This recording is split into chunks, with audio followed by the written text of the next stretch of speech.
Hello. Okay. Hello. All right.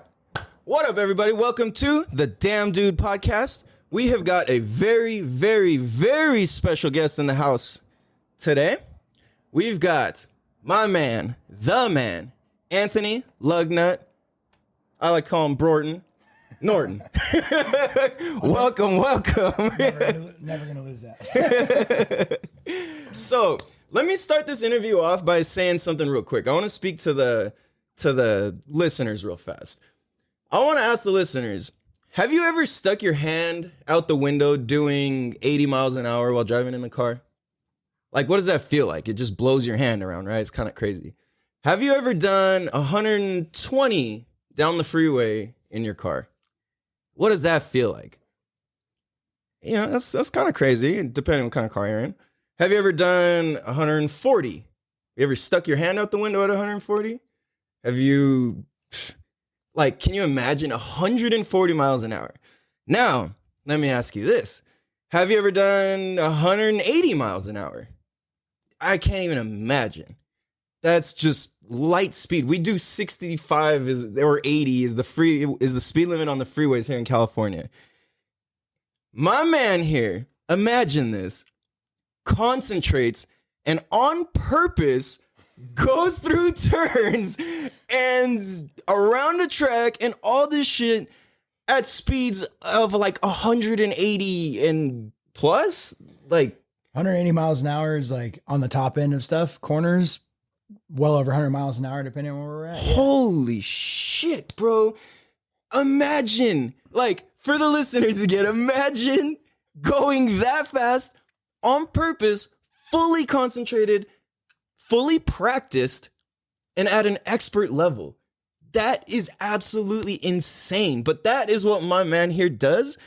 And why I wanted him on the podcast is not just because of his skills and what he's able to do, but really because this man has got one of the biggest hearts that I have ever came across in my life.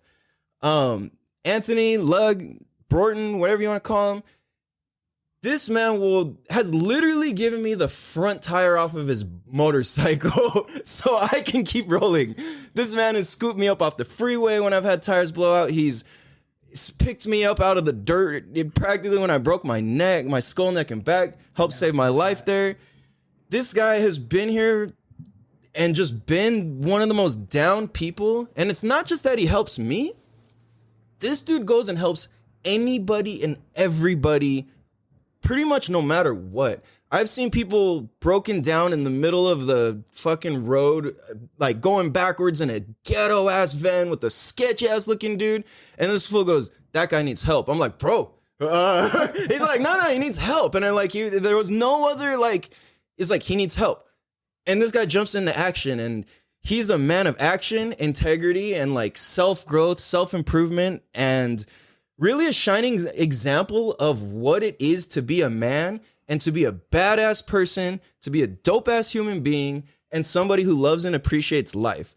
And Anthony, you are truly one of my favorite people on this planet, and it is an absolute honor to have you here. So thank you so much for being here and rocking with us. Oh yeah, like, man. It's about time we did this. You know what I mean? Fuck yeah, dude. Hell yeah, man. Thank you. First of all, it's really easy to make a ginger blush, so stop it. So, yeah, dude, like, we've been through some shit, huh? Yeah, bro. Yeah. Let me scoot this just a little closer to you if you don't mind there. There you go. Sorry. Hello. Yeah, there we go. Cool. We've been through some shit, man. I'll never forget that, like, that whole desert thing, you breaking your neck, man. And there's just like... That's one of those experiences and times that I will never forget, dude. But there's like 10 million things. Like, I talk about you all the time, and it's always like, you know, I have a terrible memory about certain things, you know, like, or things we've done or whatever. And you'll bring out some crazy story, like, remember that time that we did this? And I'm like, no. And then you're like, but you said this and this happened. I'm like, no, but then that happened.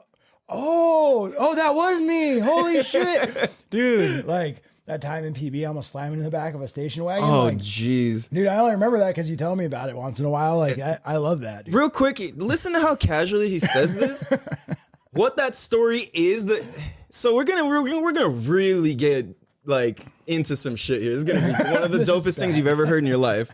Like, So this story in particular, how casually he says this, and we're kind of just like, haha, yeah. I forget that this shit is actually really crazy because I just like, yeah, dude, that's crazy, and we just keep going. So I might stop us a lot more than like a typical conversation just to kind of emphasize and like capture some things for us. And like, so what this guy does is we're flying through PB, we're going down like Garnett on our motorcycles, and the light turns red. We all start downshifting. This fucking guy, we're like, yo, like everybody's stopping. There's a van in front of us with red lights. All of us are stopping. We're downshifting. This fool, speeding up, fucking throws up an Indo. Wheel, like Fucking throws up an Indo, a nose wheelie for those you don't know. It's like backwards wheelie, basically. On his nose rolls, fucking head first is about to smash through the back of this fucking car or this van. And at the last minute, he just goes, whips the bike sideways and lands maybe within like half an inch of smashing into the back of this car. And like the world and time and everything froze and stood still, like, oh my God, entirely.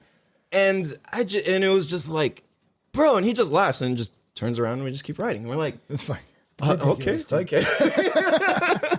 So that's kind of like, that sums up like, that's not even that crazy for some of the shit we've gone into.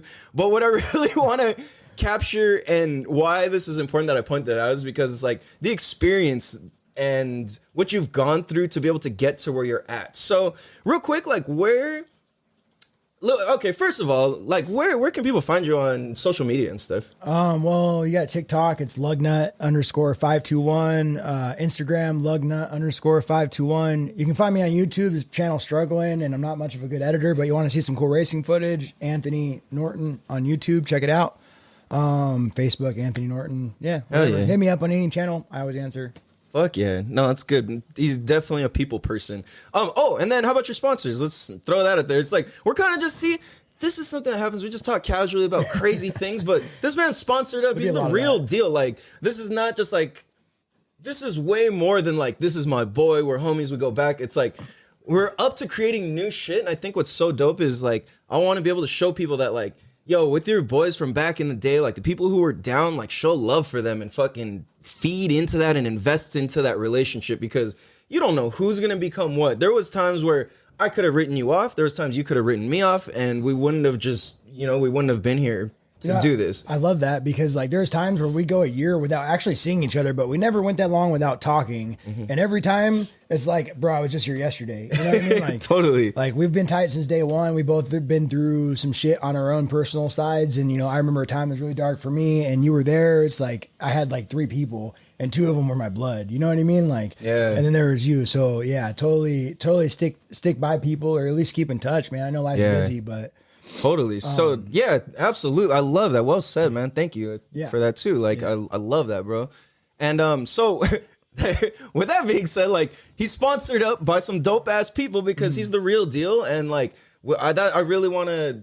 He wants to be able to influence the motorcycle world and community, and really he's responsible for a big vibe and fucking culture. So who are some of your sponsors to start off? So, first off, like I race motorcycles. So road racing, you can find me at the tracks, dragging knee, doing that crazy stuff. People think it's dangerous. It's really safe. If you're out there riding on the street, get on the track. It's a lot of fun. Test your skills. You can do that with a company named Apex Assassins. We do track days out of Las Vegas, Chuck Walla, which is out near Blythe. Blood Lubricants is in my bike. Cycle Gear, get your gear on, ride your bike safely. Dionysia Las Vegas, Galfer brake pads, a lot of companies I'm mentioning out here, great products. I only promote companies that I use, and I only partner with companies that I, recommend their stuff and use their stuff. So I wouldn't be throwing names out there unless they were, good quality stuff. Hell yeah. Dude, that's what's up. Shout out to you. Shout out to all of them. That's huge, man. Like I'm thinking back to like him and I used to work in a motorcycle shop together, and that's how we met. Yeah. And it was crazy because those are all these companies he just listed are shit that I was like, yo, man, someday I wish to be able to afford to put that brand of parts on my bike. Oh man, one day if I could buy that brand of jacket and gear, that's like, Are you kidding me? Dionysi, like that, like to me that was a dream. Like I literally like, you know, it's like I couldn't buy it before. You know, it's like I literally had to buy the cheaper stuff because that was all I could afford. And like, remember my first suit? Was it Technic? Have you heard of it? No. You know, it saved me. I went down, Palomar, you were there. Yeah. But you know, like Good Gear is like big time, you know, and this is like, these are really, you know, awesome companies, and they're out there supporting the riders. And you know, speaking of gear, like that's the best investment you can make. Get yourself a good bike, put a little work into it, whatever. But if you want to ride, get yourself some damn good gear, because it's going to happen. You know, you don't want to be road pizza, right? I've met and helped pick a few of those up before. So, so one thing that's really interesting, I feel like, so for myself, I ride motorcycles. I ride on the street. I've never ridden track on a sport bike or street bike or anything. But one thing that's really interesting is like, throughout our time knowing each other, I've maintained riding street bikes and stuff. And Anthony got into racing. And I see like what he did and how, and like where you're going and how you're doing. And it's like, I understand that as much as I love biking and as like good as I am or not or anything, like it's just a whole nother level to get into racing. So like, what do you see as the main, like, where do you, like, why is there a division? Or like, where do you feel like people get lost between like, it's too much of a commitment to go to the track, or like what's the difference, you know? So there's a couple things you mentioned there that like, you know, strike it for me. So I'm going to rephrase a statement you just made. Yes, please. It's not a whole nother level to get into racing. Racing takes you to a whole nother level. Wow. Damn, dude. Damn, dude. That's Damn, dude. Yeah. That's the first time I heard that. No, but seriously, like, you know, I'll be at a track day and people are always like, dude, how do I go faster? How do I get faster? And I say, grid up. You know, grid up. One of my hashtags. What does that mean for people who don't know? So a grid is like your starting position on the track. Like we start lined up next to each other, no further than me and you away. And we're going 120 miles an hour into turn one right up here, trying to force ourselves into the corner. Right. So this is the grid. We grid up all the bikes on the track. And, you know, that's how you get faster. I mean, that guy right in front of you, if you have a competitive drive and you're into motorcycles and your objective is to go faster, then racing's where it's at. You know, if you're riding street bikes and your objective is to learn new skills and grow as a rider, you're not going to do that on the street. I don't care what anybody says. You know, we used to play around in the mountains and canyons, and we learned a lot, and we learned sometimes the hard way. Yeah. You know, but, you know, and expensive for unnecessary reasons. Absolutely. Whether it's hospital bills or mechanics bills, you know, but, you know, go to the track, and, you know, and so one of the questions you asked me. And tickets. Oh, don't even get me started. We had a homie go to jail for doing wheelies on the street. Yes. He went to jail for doing wheelies. Yeah. Just doing a wheelie. Get your ass on the track. Like for those, you know, and this, I'm taking this for myself because I've been sleeping. I haven't fucking got out there. And it's like, he tells me all of this and I see it and I'm just haven't done it yet. I don't know what my bullshit is or whatever, but like, I don't know, whatever. So here, that's where the, that's see, what is that? What do you, how does somebody who does this Cross that professionally, like what? Whoa. Oh shit. We're dropping stuff. So like, okay, so you're an expert at what you do.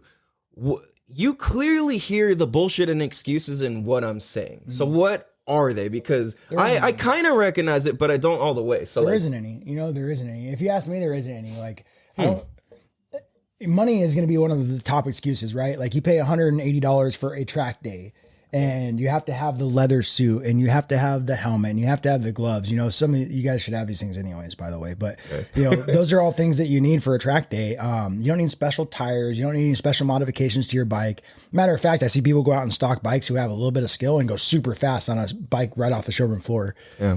You know, and even my bike, we can talk about that later, but there's really not much done to it. You know, it's pretty much stock. Yeah. Bikes are pretty good these days, but money will be a big objective. And, you know, there's people out there helping get riders to the track. If you have any sort of ambition to it, there's companies like 619 Knee Draggers. I'll throw him out there. He's actually local. He's right here in Chula Vista. Okay, yeah. And so he loads people up. He takes them to the track. He shows them the ropes. He cooks for them, sets up a pit for them, you know, the whole 9 yards. So it's a little bit of a commitment to get out there, but it's a bridge that isn't uncrossable. I mean, how many things have you done in your life that you thought were hard to do? And pretty much everything. Right. Pretty much everything. And then you just go do it and you're like, why did I wait so long? You know? And so that was me. You remember Ryan, finance? Yeah. I remember he was RC, shout out. Yeah. What's up, dude? Was it Ryan, Dude Ryan? I think it's Dude Ryan on Instagram. Anyways, right? I don't know. Yeah. RC, shout out to you. What up? Much love. Yeah. So I remember him telling me when I was at Fun Bike Center and we're working there, and he's like, bro, you need to go to a track. If you can keep it up on 2 wheels, you know, like you'll be fast. This is 12 years ago. Wow. Right? Damn. 12 years ago. And so now 2 years ago, I've only been racing 2 years. I've been going to track for like 2 years and 6 months. And so I finally made it out there. I matured enough, you know, just to go and make it happen. My initial investment to get to the track wasn't very much, a couple $100, you know, sell lemonade, do what you got to do, get there. So get to the track. And I mean, the first time I was there, I was like, dude, this is where it's at. Like, there's nothing better. So yeah. I don't know. There really isn't any excuses. I mean, we talk a lot about riding. We talk about a lot about life. And the reality is if there's something out there you want bad enough, you'll make it happen. And I'm telling you, if you're into motorcycles, you're talking about speed earlier, if you like going fast, wow. It's gonna blow your mind. You know, it's easy to go down a straightaway on the freeway and do 120 miles an hour, but do that and have to stop for the next corner and make the corner and turn and do it again and again and again and again. You know, like that really teaches you some skills, and there's really just nothing like it. You know, damn, dude. So like, what? Damn. So what pops up for me within you sharing that? Like, wow. Is like what I guess where my brain goes is like, for some reason, I feel like the general misconception about racing on the track or riding on the track is that it occurs to people as more dangerous for some reason. Like what? Like what? So you know what I'm saying? Does that make sense at all? Like I feel like that's kind of an objective that. Sorry about the noise. Yeah, that people kind of. It comes like I feel like it's just a misconception that people have, and like the statistics are there to show that that's absolutely not true. But like I don't know. What do you? Yeah, right. Please, like so you know bring some light to this. You know my mom. Yeah, of course. Of course you do. Shout out. So, hi mom. So I'll make sure she sees it. She's on Instagram too. Oh, but, yeah. So when I first bought my first bike was an SV650. The SV Killer. Just kidding. So I bought the SV650 and I brought it home, and I swear my mom's look, like I thought she was going to disown me right away. Like, she was like, no way, you're not doing this. You know, shout out to my dad for even making it an opportunity for me to get a motorcycle anyways. Rest in peace, Dad. Shout out to Pops, rest in peace. Yes, sir. So, I bring this thing home and she looks at me and she, like obviously her fear is me, you know, getting hurt, getting whatever. After about 3 or 4 days, she finally says, well, it's a pretty color at least. You know? And then it was another 3 or 4 days until we started talking. And man, she hated seeing me get on that bike. Yeah. You know, I crashed doing some hooligan ass shit on the freeway, doing a wheelie. Oh yeah. I remember that. I was like in the bathroom, living with mom and dad still at the time, and in the bathroom picking asphalt out of my knees. And she comes in, she's like, I knew something would happen. Well, I kind of took a hiatus from riding. And when I got back into riding and I started doing track days, you know, she was always like, be careful, it's so dangerous. And I never thought in a million years mom would come out and watch me ride at the track. Yeah. What does she end up doing? She comes out to a race. So she comes out to a race, and I finished like 3rd and 2nd that day, you know, and I was a little down on myself because I thought I was better than that, whatever. And she was just super stoked to see what happened, but she got to see somebody crash at the track, and they instantly popped right back up. Yeah. You know, wow. So sure, we do some extreme stuff, you know, but there's no trees, there's no guardrails, there's no other cars. You know, it's mandatory for racing, at least, that you have certain protection on your bike to protect the bike. We look over the bikes really good to make sure there's no oil spills, stuff like that can cause wrecks, right? Right. We're in full gear. You know, there's just so many precautions to go out there and do it right and have the fun and be extreme, but also be safe. And one of the things I tell riders all the time is like, I'm not trying to get myself hurt because I love this so much that I want to ride tomorrow. Wow. Why would I want to ruin that for myself? Yeah. You know what I mean? Fuck yeah. So, wow, dude. Oh, it just gave me chills, man. That's so beautiful. Yeah. Dude. So then August comes around. This August, mom's been to a few races, I think three race weekends, and we're at Button Willow up near Bakersfield, kind of. Mm-hmm. And I'm having a killer weekend. I won a couple races, you know, and this is the last race of the weekend, and this is the money race, right? You get a little, not much, a few $100 for winning. Still fun. It helps. Yeah. Hell yeah. And she's up in the tower on the front stretch watching me. And I go by and I'm in second. I'm chasing the guy down in first. So we get into turn 1, like 100 miles an hour. No joke. Into turn 1. And the front tire slips. And I go down. And it's just flume of smoke. And everybody's up there like, oh, that was Lugnut. That was Lugnut. My mom's like, what? Yeah. So as soon as I got up, I'm like, Mom, I'm okay. I'm okay. Yeah. I mean, every time, like I've had 4 or 5 crashes on the track, and every single one of them, you know, you can still get hurt. It's not bulletproof, you know, like you break an arm, or we've heard of, you know, folks crashing, and, you know, Mark Marquez, MotoGP, has been through a couple surgeries or whatever. Like, things happen, but shit, things happen on a skateboard. I'll hurt myself worse on a skateboard than I do on my motorcycle. I guarantee you that. Just to say this, you've been racing for the past 2 years. I've been injured for the past 2 years due to skateboarding. There you go. And he's crashed at 100 miles an hour. And I literally fell off my skateboard standing still. I was going fucking crazy at the park, pushing my limits. I was ripping it. I stopped to take a break. I fucking literally just slipped off the skateboard, and I thought I broke my tailbone.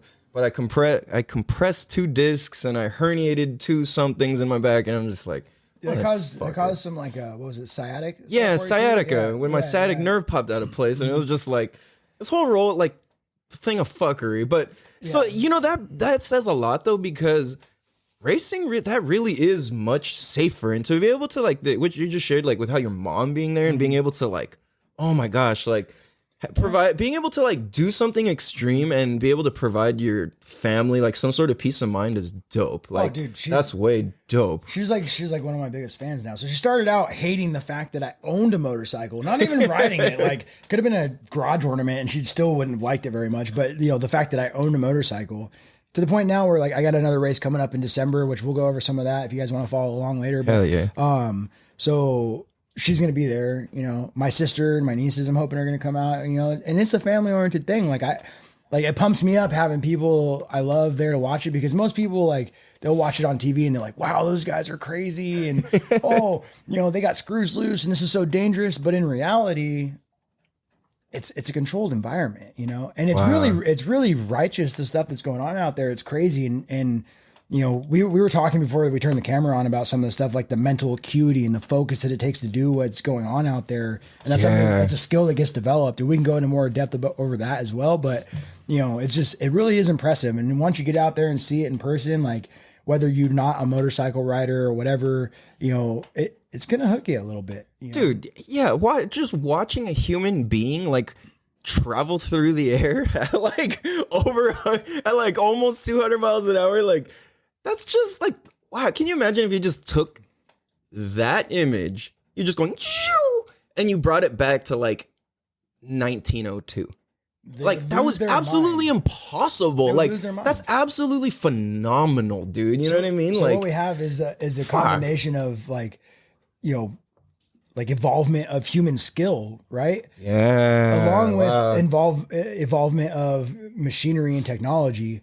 So motorcycle racing becomes, you know, what's the word, like, working together with machine, right? Like, it has to be 2 fronts there. Dude, what you just described is essentially, like, the absolute supercomputer. Like, well, it's like, like, and that's what's cool, is, like, you kind of have that, you develop those abilities. You're like, dude, to put on, I'm gonna say this real quick, and we're gonna go take a quick break. To put on even just a helmet is like, you feel like, oh shit, you put on that jacket, that suit, boots, the gloves, and you strapped everything up, and you're, like, snug, and you're like, you're not feeling claustrophobic, you're not feeling hot, you're just like, I feel fucking ready to fucking go. Like, dude, it's like superhuman feeling. You know, if you look on my Instagram, and I know we're going to take a break, but if you look on my Instagram, like, 99% of my posts are in gear on my bike. There's no feeling like it in the world. I mean, being in the helmet and being in my own little world, and we talked about being present. Like, you guys go find something, whether it's motorcycle riding or what, that brings you present. Yep. Nothing else in the world matters, and it's not in your mind, and you're just doing something, whatever you're focused on right now. Be present in life, okay, guys? It's just a little damn, dude. Damn, dude. Damn, dude. Damn, dude. Fucking 100%. What a beautiful way to fucking take us to a break. That was fucking ill, dude. So we're gonna take a quick break. Damn, dude. All right, welcome back, everybody. Hey. So we're gonna pick up right back off kind of where we left off. There was something really, really dope that you said that I heard that's so powerful. And you said it like, I mean, yeah, there was some, like, it was fucking deep, but I heard something way, way deeper and crazier and, like, monumental. Did anybody catch it? What was it? Do you even know? Let's see. I'm still guessing. What is he talking about? What did I say? I don't know. You had said that you had bought your motorcycle and your mom was scared and she didn't want you to. And you ended up racing. And you are a human being who loves what he does. So, hold on. Like, that's a gang of shit to unpackage real quick. Like, that's huge. I guess let me ask you this. Like, how did you have the courage to do that? Because so many people are scared to, like, take that chance or to look bad. Like, you were one person. I have to say this because I don't want to forget this, is Anthony is one of the people that I learned. He was the prime example for me for what it means to, like, tell your parents the truth, to not hide shit from them and be like, oh, I'm this guy at home and I'm this guy here. He was the one who taught me and led by example. I mean, he taught me by leading by example how to tell the truth to our parents. You know what I'm saying? So, like, where do you find that courage and how do you do it? And to tie on to that, how would somebody else who finds themselves struggling to tell their parents about something or something they want to do, how do they find the courage to just fucking do it? Dude, that's, I don't know. I thought about a lot with just that right there. Like, you know, I think my parents really made it easy. And, you know, my dad was just really open, and my dad was one of those dudes, like, you know, like you look at him, you're like, I ain't fucking with this dude. That's for damn sure. When I was a kid, I had friends that would not come in the house, you know, like, dude, like, but you know, my dad, because he'll grill you. He was just real. Like, hey, what are you about? Yeah. Why you look like a dumbass today? Because I did some shit. Remember, we both used to smoke a little bit. You know? And so I come in and, are you high? like, come on, man. Like, there's no hiding shit. But you know, like, honestly, honesty, and that's being honest with yourself and anybody around you, gets you so much further in life. Like, why deal with the bullshit, man? I ain't got time for that. We talked about time before we started the segment. Like, time is one thing you don't get back. And why would I've always lived this way. I don't know. It's just in me. But why would I screw around with, you know, not being honest and upfront with somebody and not giving them what I'm all about? Because all that is misleading and it's going to cause problems down the road, you know. But my parents were really open. They didn't always like it, you know. Like, I did some dumb shit growing up, and I had to fess up to it, you know. And it's just one of those things where you just got to be honest about it, you know. Tell it straight up, tell it like it is, and that's going to get you somewhere in life. And my parents were receptive, you know, and what it boils down to is love, man. You know, so how did you learn that lesson in the first place? Like, who taught you that that's the right way to do things like that? Dude, it comes from my parents, I'm sure. You know, it's upbringing. I couldn't tell you exactly. I wish I could, you know, but it still rings true to this day. You know, it's like my mom and my dad, from their own perspective, in their own ways, were both, you know, very humble and honest people, and they instilled that in me. And, you know, I keep that with anybody I come into contact with. You know, spreading that's one way of spreading love. Like, I love you, and I don't care if you like what I'm going to tell you or not, but it's the truth and it's honest, and we'll work our way through it. You know? Yeah, dude. I think something also just to add to what to that is, like, it's not just I'm gonna like, you know what, it's what I'm like, it's what I'll tell you. It's also, it's like, it's what I'm gonna do. You know, it's like there's also a level of, like, I'm gonna tell you the truth, and I'm going to carry out what I said I'm going to do. Yeah. And I think that's the other, like, piece of that whole puzzle that's so fucking powerful. Like, so how do you find the courage to do that? Like, when you're feeling like, oh man, I shouldn't tell this person that, or like when you're doubting it or whatever, like, how, like, where does a person start to, like, find that courage? Like, what sensation, is there body sensations? Is there indicators in life? You know what I'm saying? It comes from that internal conversation with oneself. You know what I mean? So, you know, there's times where I've had to tell people stuff that was very difficult, you know, and I didn't want to, you know, but I was being honest to myself by not telling them. I was being honest with them by not telling them, or, you know, or even in actions, you know, like, I'm being dishonest if I'm not acting a certain way. And so, you know, I will put myself in situations, or I will remove myself from situations that make me feel a lack of that honesty. You know, like if I couldn't be myself around somebody and tell them exactly how I feel, or if I am afraid I'm going to hurt somebody by telling them exactly what I feel, then that's probably not somebody I should be around. Wow. And Whoa. that sounds pretty crazy, you know, but Damn, no, that makes, wow.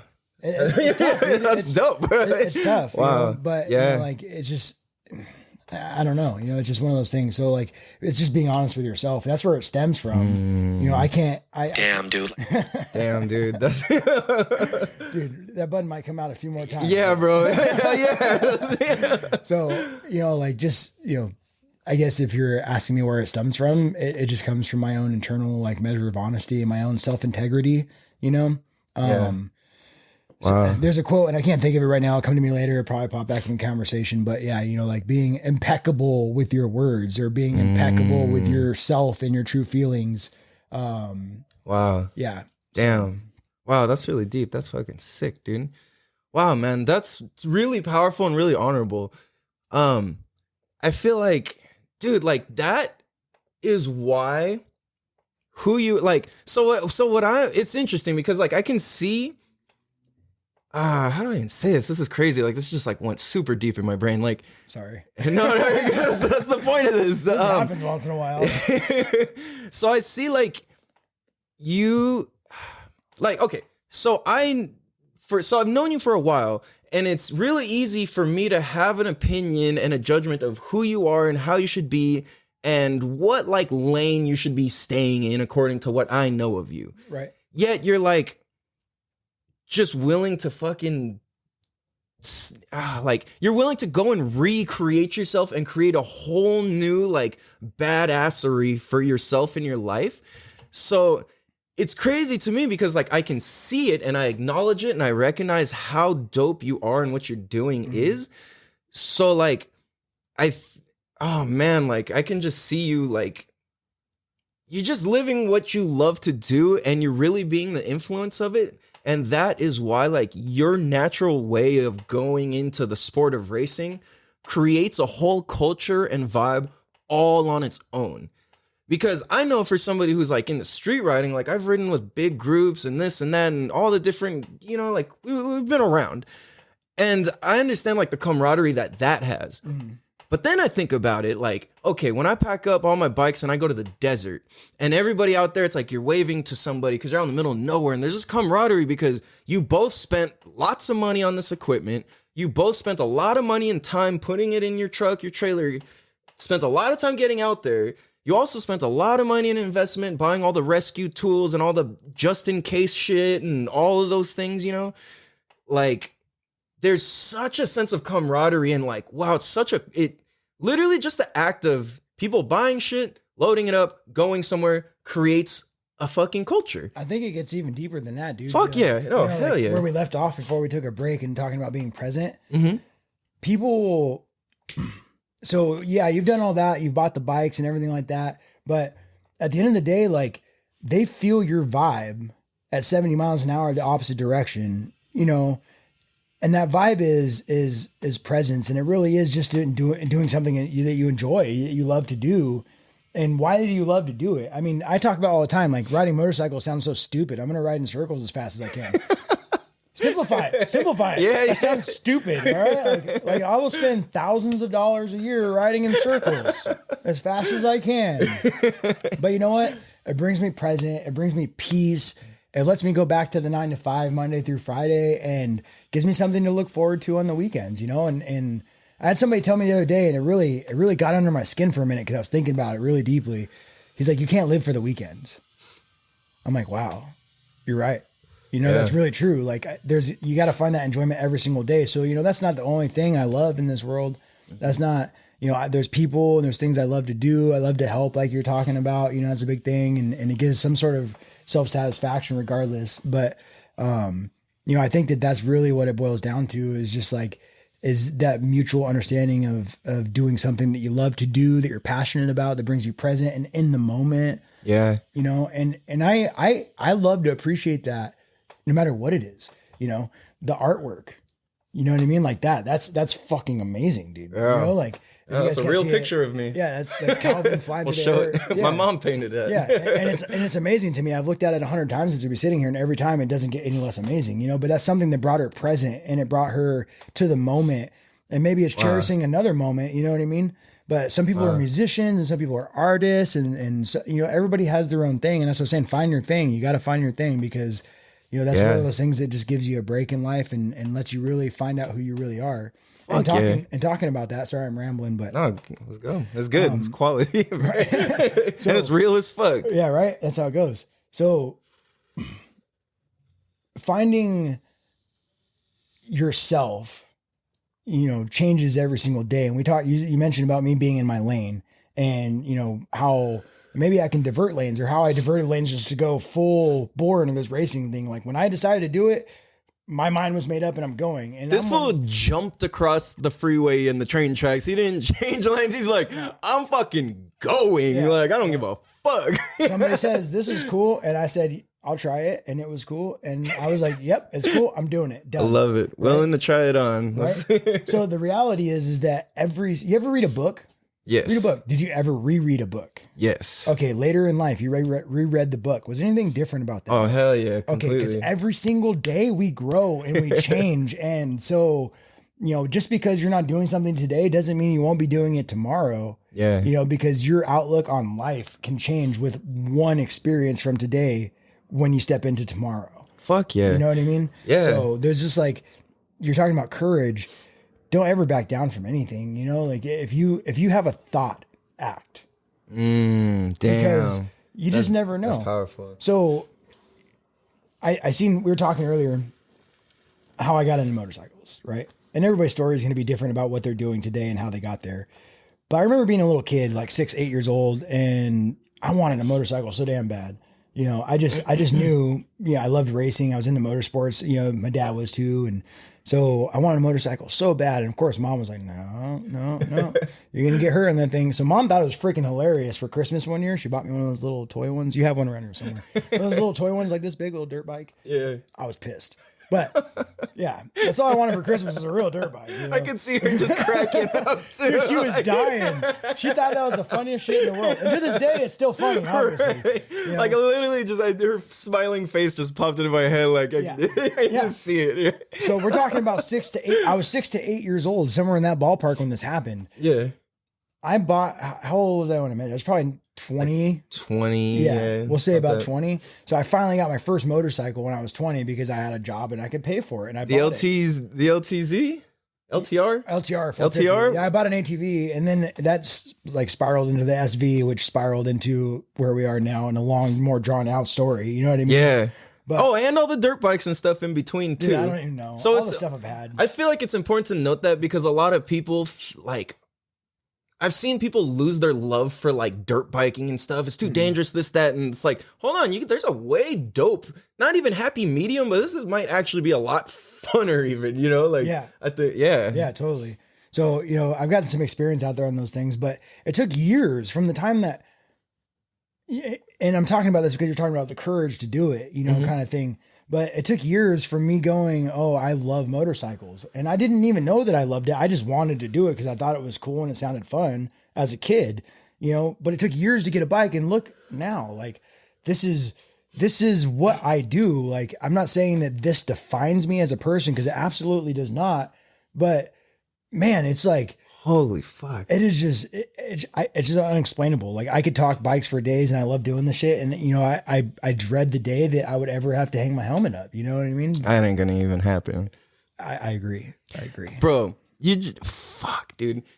I just, wow, you just like took me on a time portal with what you just said. Like my whole life just flashed through before my eyes real quick. So this is really, really interesting, especially in how I relate to myself and how I identify myself. So growing up as a baby, my first words was nin nin, the sound that a motorcycle makes. That was the first thing I ever said. Obviously that was a 2-stroke.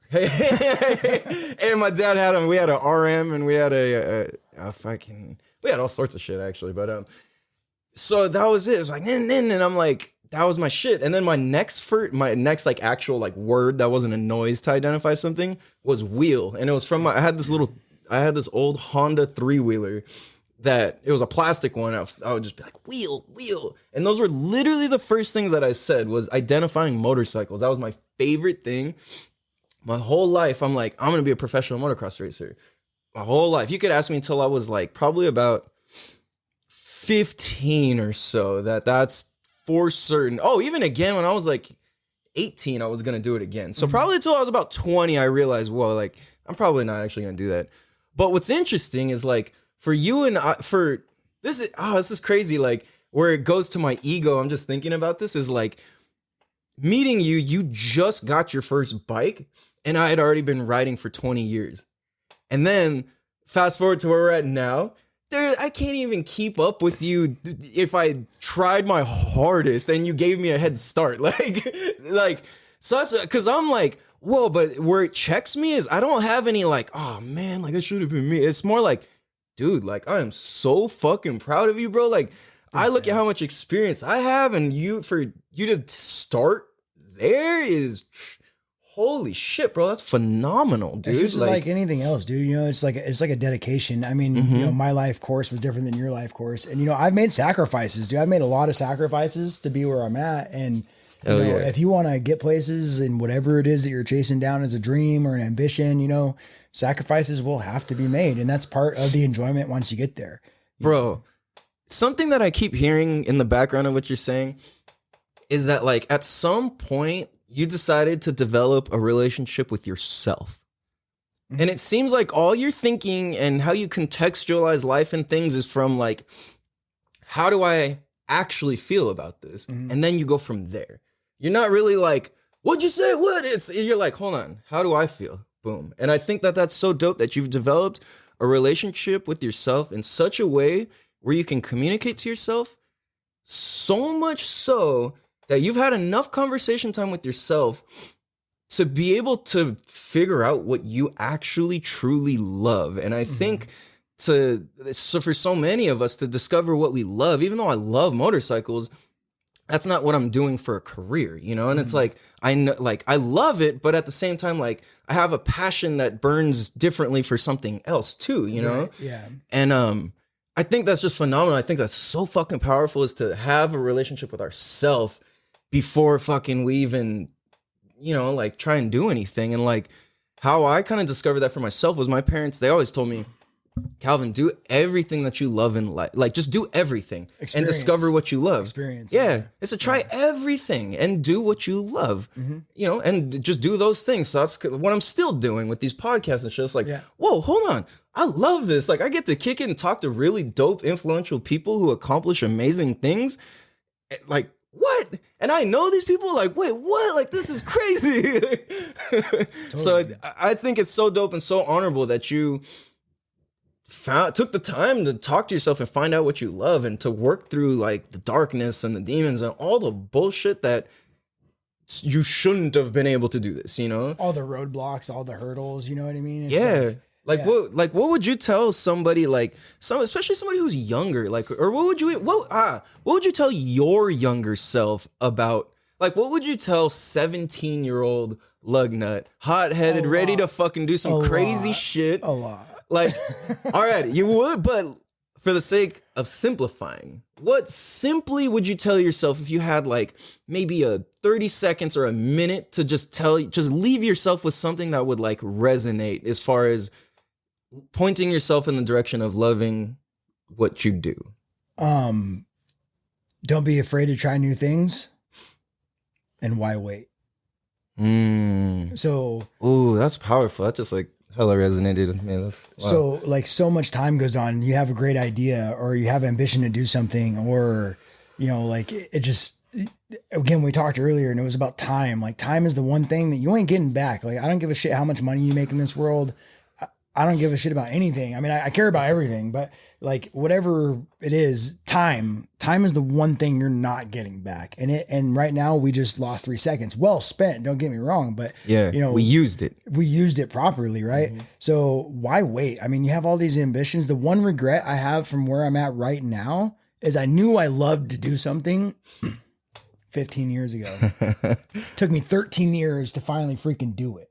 Yeah. Well, that's dope because you're actually doing it. I'm actually doing That's it. But I eventually got there. And you know what? And like Gary V, I'm going to quote him. We can tag him in this if you want. Yeah. Maybe What up, Gary V? What's up, What's Gary good? V? I'll Yeah. talk to you someday, man. Yeah, absolutely. We both will. of us will. Yep. Yes. Hell yeah. But one of the things that he said, and I don't, maybe that's how he said it, was like why wait? But I talk to him all the time, or I see his videos all the time. And one of the things he's telling people, they're 14 years old, they're 40 years old, and they have this great idea. He's like, great, it's not too late. So I'm grateful that there's always seems to be time to go into something new and try something different and explore. So I got to where I wanted to be eventually, and I'm not there yet. We're still growing, but at the same time, like you have an idea, why wait? There's always time to do it later on, but why put it off? I mean, you could start today, What if I did start when I was 17? What if I started doing what I'm doing right now? Like, it could have been a whole different world and I might've been out of it by now, but damn, the experience and the knowledge and the skills that I would have developed, who knows, who knows? Dude, no wonder you would have told yourself that. Check this out. Holy shit. No wonder you would have told yourself that. Holy shit. Like,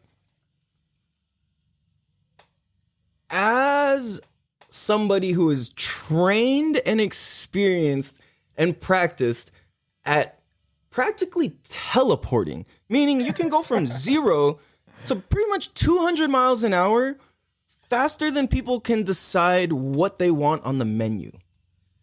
You're like almost like bending time. There was one time like hold on before I get to that, you're literally racing to you're like beating time. It's like you're challenging time itself. You're like, I'm gonna warp you. Like, I'm gonna go faster than you can even like count to that last number you counted to, Yeah. Like, so this is kind of crazy. Like, back in my hooligan days, like I had my Kawasaki Ninja, my 636. It was an '06, and I fucking raced this Dodge Charger Challenger. It was like the first year they came out. And I raced that thing up to Temecula at 2 a.m. I got from San Diego to Temecula, like the Scripps exit, San Diego to Temecula. Like a 50-minute drive. Yeah, it's about it's close to an hour.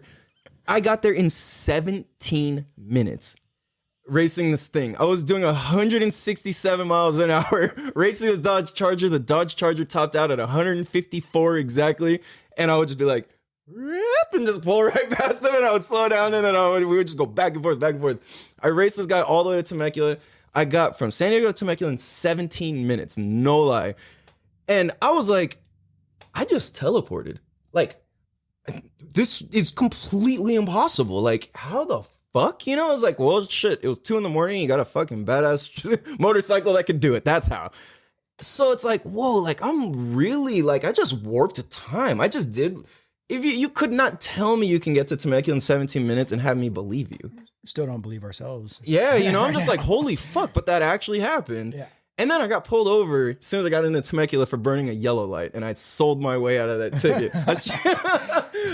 I just, sure, you should have been here 5 minutes ago. Yeah, I was just like, oh shit, like, bro, you can give me anything right now. I didn't even have my license, dude. I had my permit. It was 2 a.m. Not allowed to ride on the freeway or at night. Right. Oh, bro, but I got lucky though. I don't recommend this. This is why I go to the track. Like, that, you see what I'm saying? Like, I would have been in jail and my bike would have been impounded if I actually got caught for what I did, Yeah. So, but my point is, back to the point, well, of course, is, like, you're bending time. Like, what is that like for you? Like, at that speed? You know what? Before you answer that, we're going to take a quick break real quick and we'll be right back. Damn, dude! So we're back and we're asking Anthony, what is it like to warp time essentially? And how does that apply to your life on a way deeper meaning also? I can hit that easily, man. So, it's crazy. You asked at the very beginning of us recording, have you ever stuck your hand out the window at 80 miles an hour and felt your hand, or 120? If you've been 90 miles an hour in a car, you feel how fast that is. Yeah. And we're talking about speeds in excess of double that. But let me tell you, how slow and still and peaceful it is at 150, 160 miles an hour for me. You know, like things are happening. Damn, dude. Yes. Sometimes I say that too, like, damn. Yeah. You know, That's why this was named that. I was like, right? damn, dude. Wow. Shit that makes you go, damn, man, for sure. So, you know, it's crazy. Like I have people I talk to who have experienced different ways. And, you know, like, one guy in particular, you know, we talk a lot about my mental game when it comes to riding and racing. And one of the things that I tell people that I've learned is the way to go faster is to slow down. Dude. I love this. Yes, yes. Elaborate, please. We're gonna talk about the bikes and we're gonna talk about life, right? Yes, sir. You know, if I'm rushing, if I'm feeling the speed and I'm going 160 miles an hour, how fast do you think that braking zone where I'm supposed to slow down for the corner is coming up on me? You know, like it's coming now. Yeah. But if I can mentally slow that down, let my vision work for me and get my eyes out ahead and find that breaking point as soon as I come off of the last corner before I even get into the throttle, you know, I'm slowing it down and it becomes more peaceful and tranquil. You know, like we talked about time. I'm at that point where 1/10 of a second is huge. Like 1/10 of a second to me can make the difference of qualifying in the first position or winning that race. So, you know, tenths of seconds, a fragment of time means the world to me in my world, right? Like it means everything. So time is precious, right? Wow. So slowing things down will help you go faster, you know? And so that's my main objective, is using my vision and to slow things down. So 160 miles an hour to me in a car scares the shit out of me, dude. If I'm driving with you, if I'm ever riding with any of you and you're doing 85, slow the fuck down. Cause that shit's scary. I feel that. You know what I mean? I cannot do passenger and things, bro. No, I cannot. no, I cannot. That shit's scary as hell. There's nothing scarier. I don't even drive 85 in the car. Like, I'm in my own car and I'm driving 85 and I'm like, holy shit, you slow down. Like you're going too fast, man. Like, I don't even think my car can do 85. Yeah. True. But anyway, it actually maxes out at 85. 83 and a half. Yeah, on a good day. Downhill with a tailwind. Yeah. No, good old car though. Yeah, hell yeah. So slowing things down, man, that's how you get faster. And you know, when it comes to life, and we talked about this earlier, how do you slow things down in life? You simplify it. Right? So you wake up. Damn, dude. Damn, dude. Yes, I want that button. Yes, sir. Go for it. So, you know, being able to slow shit down and simplify it, like you wake up in the morning and this is all of us go through this, and you wake up in the morning and you're talking about, you know, or you're thinking about all these things and, oh, I've got to run this errand today. I've got to pay this bill today. I'm supposed to be at work this time. I don't get off to this time. I'm supposed to get groceries. I got to make dinner, you know, like it's just, and that's just the everyday stuff, right? That's just what you do every single day. Yeah. And there's so much else that comes into it, other, you know, relationship manners or, you know, whatever else, like car problems. I mean, whatever else, you know, the only way you're going to make it through that day and actually like, and check it off your list as a good day is to simplify things and slow yourself down. And that's how you get ahead in life, or in my world, go faster. That's how we get ahead, right? You're going to get ahead, and nobody's the judge of what is ahead except for yourself. Like I get to choose what's right and wrong. I get to choose what is a goal or a mission accomplished or a job well done. Ain't nobody telling me any different. You know, that's my choice. That's my measure. I set the bar for myself. So, you know, simplifying the equation. We talked about math too, you know, like numbers are a constant, and how do you solve a math equation? By simplifying it. And if you have a problem in life, simplify it. You know, you can't do everything. You can't master something in one day, but what can you do today to make one step in that direction? Damn. Wow. Slow it down, dude. Simplify it, take the steps, put in the work, you know. And that goes for anything you're doing. I mean, I had to do it with racing. You know, I'll talk about one track. It's Chuckwalla. I showed up at Chuckwalla Valley Raceway. When I first did my first race, I was doing a 2-minute lap time, you know, and I'm down to 1 minute and 49 seconds. And that's 11 seconds. 11 seconds to you folks who don't do this. 11 seconds just went by since I started talking. It just happened. That was the world. 11 seconds just, you know, that. I mean, in 2.68 miles, Jeez. 11 seconds is everything, you know? Yeah. What I mean? So, but I only got there by simplifying things, slowing it down, putting the work. What one movement can I do different with my body? What one adjustment can I make to the bike to get that 1 second, that 2 seconds? And I didn't get 11 seconds at once. It went 150 or 2 minutes, 158, 156, 155, 154, you know, and now it's at the point now again, where I said earlier, I'm looking for a 1/10 of a second, you know, 1/10 right now, 1/10 right there, you know, and put in the work. And, you know, and when you get that 10th, praise yourself. Like, you know, like if you get somewhere today, if you made one step towards your goal, you haven't got there yet, still praiseworthy. Yeah, fuck yeah, dude. I don't know why what popped into my head with you explaining that is cooking. Like I feel like that's something that all of us do on a regular thing where it's like, yo, time actually really matters for some of these things. Like, and what's interesting is imagine how important it is that you pull your fucking shit off the heat quick enough so it doesn't burn and all of that. Mm-hmm. That happens pretty quickly. But now it's like when we're talking with these like milliseconds, and you know, it's like 11 seconds is like a huge goal. Like when you're cooking, it's not, you know what I'm saying? It's like we can all kind of relate to it in a cooking level, I feel like. And then you take that and it's like, yo, now we're actually gonna do 160 and start trimming off the fat, and you know, and like start adjusting and seasoning and all of that. Yeah. And I think another thing you said that's really dope and important and like really cool is that you studied yourself about what you can do. That's the Michael Jordaning of analyzing, you know, getting better. Like, I love this analogy. Like, I want to let you say it, but you said this to me, you know, and me and Calvin have known each other for 17 years or 15 years. It's been a minute, dude. Yeah, it was like 2005 or 6. Yeah. You know, so it's been a while. Yeah. So and it's 2020 now. Yes. Yeah. Yeah. But we're not old. Don't worry. No, never. Never. Never. So, you know, you've said so much shit over time that sticks with me. And I quote you. I'll talk to somebody who's having a problem and I'll quote something you said because it helped me. But it's Michael Jordan thing and talking about analyzing his footage, right? In his tapes. Yeah. Yeah. Like, what did you say about it? Yes. And I heard this elsewhere too. I didn't make this up, but it was something like Michael Jordan would never, I forgot exactly how he used to say it, but it's essentially like Michael Jordan would never go back and study what he did wrong. He would go back and study his own footage and just look at what was missing. He wouldn't take the time to go study the other teams. He would take the time to go study himself. Right. And the important piece of that is he was not making himself wrong for stepping in the wrong direction. He wasn't looking at what's wrong. He's looking at what is missing from this equation.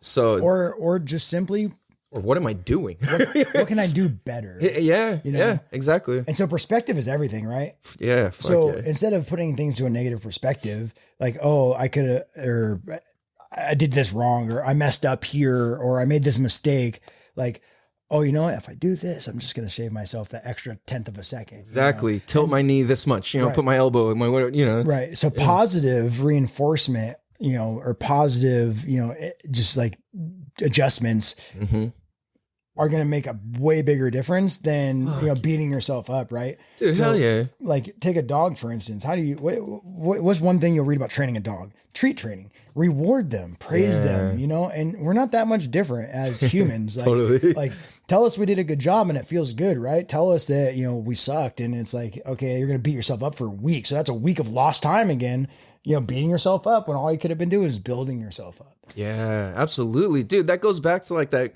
having a relationship with yourself, you know, your own inner voice, those own negative things and curving them, you know, that's interesting. Cause last time I was out in Peru, I was in the jungle and I was like, I'm out there and I just like hit this realization of like, holy shit, like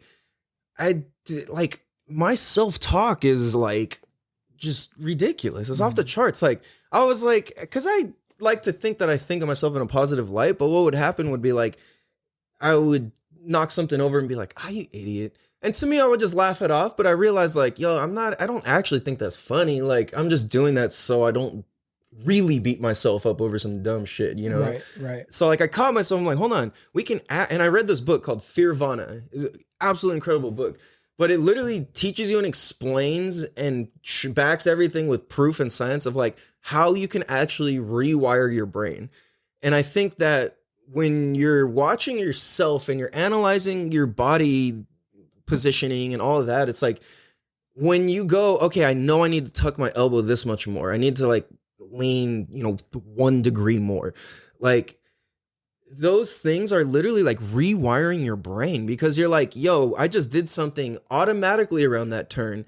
And now I'm going to rewire my entire fucking inside of myself just to bink that little adjustment. And it's like, you've now gone beyond just studying footage of yourself. Like you've now actually rewired your fucking brain thinking and physical being. Like, dude, that's so fucking deep, dude. It's hard. It's crazy. It's not easy. And that's with anything. I mean, we've all heard we're creatures of habit, right?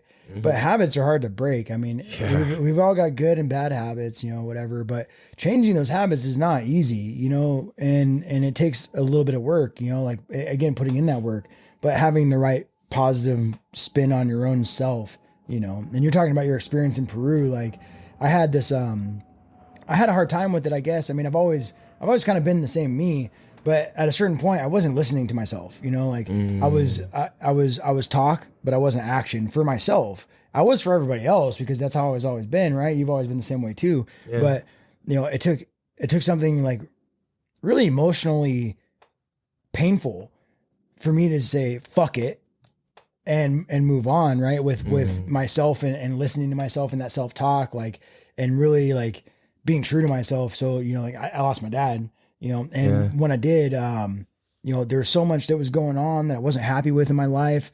And I just put out a strong fuck it. And that's when I went deep into racing, right? Like that's when I was like, you know what? I love this shit. Time is short, like that emotional pain was really close to home.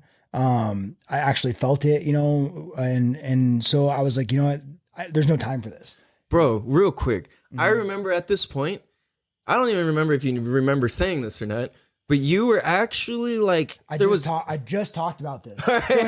There was a moment where you were about to be like, I quit, I'm done. What did I tell you?